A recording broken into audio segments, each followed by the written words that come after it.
Foreign media depart on train for North Korean nuclear site.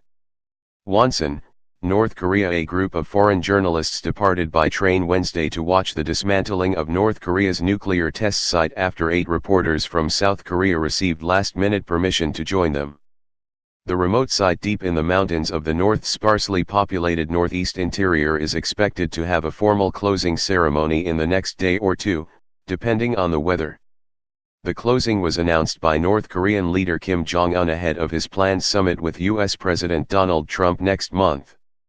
The train trip was expected to take 8 to 12 hours, followed by several hours on a bus and then an hour hike to the site itself. The journalists were put in sleeping cars on the train, 4 bunks to a compartment. The compartments had windows covered with blinds, and the journalists were told not to open the blinds during the journey. Media were also expected to pay their own costs for the trip. The train fare was $75 per person round trip. Each meal was $20. North Korea had earlier refused to grant entry visas to the South Korean journalists after the North cut off high-level contact with Seoul to protest joint U.S. South Korean military exercises. But North Korea accepted the list of the South Korean journalists to attend via a cross-border communication channel. The journalists from the MBC television network and News One wire service took a special government flight later Wednesday to go to the North's northeastern coastal city of WONSAN. The other journalists from the United States, the UK, China, and Russia arrived in WONSAN on Tuesday. The group includes an Associated Press television crew.